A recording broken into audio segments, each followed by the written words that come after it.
Wise just announced that they are changing their primary listing from the UK to the US. I am a shareholder of Wise. It is 1/4 of my portfolio, and I believe it is important to talk about this transfer. If you are a shareholder, you need to know what this means. Does this mean that your shares will be transferred to the US? Does it mean that they will have a second IPO?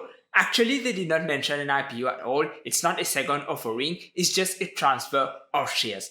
How is it done? It is simple. It goes in the background. You don't have to do anything about it. If you own the shares on the London Stock Exchange, since they are not really removing the shares there, they will have a second listing in the UK, in London. You don't have to do anything. But they will have a primary listing in the US, which means that some shares traded today in London will move to the US. And this is done by custodian banks. This is done by brokers in the background. You as the investor, you don't have to do anything about it. But now let's say you own the shares in London, but you want them to be transferred in New York. You can talk to your broker. If available, they will do it for you. Probably you will have to pay a fee for this.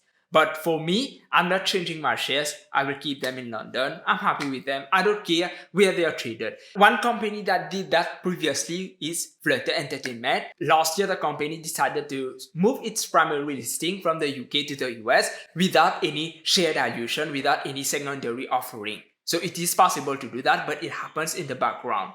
This doesn't really change the fundamentals of the company at all, but it changes on how the market views the company. And this is important because if the shares are traded in the US, they will be more widely available to investors. Also more available to institutional investors. There are many ETFs, mutual funds, even hedge funds who want to own Wise, but they cannot really do that today because it is traded in London. But if it is traded as a US company, they will be able to do that.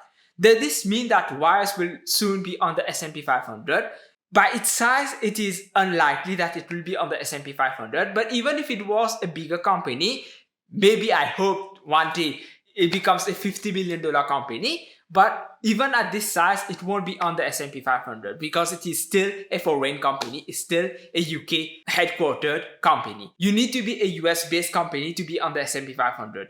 Lululemon is a Canadian company. The headquarters are in Canada. But if you're going to read the filings, it is incorporated in Delaware in the US. But if it is listed on the Nasdaq, then it can be included on the Nasdaq 100 or other Nasdaq exchanges because the Nasdaq doesn't have this rule that you need to be incorporated in the US. Other advantages of such a move is that it provides more liquidity for the stock in general. If they need to raise more cash in the future, it might be possible to do that if they are a US listed stock. And it also helps the company to expand its image in the US. It is not that famous in the US compared to the UK. So there are over 5,000 banks in the US, and they mentioned this on the filing. It will be easier for them to embark many of these banks into the Wise platform because I told you that the main thing I'm bullish on, the real mode of Wise, is the Wise platform, which is expanding. Today we did not talk about the fundamentals of Wise, but if you want to know why it is 25% of my portfolio, I will suggest you watch this video next. Have a nice day and goodbye.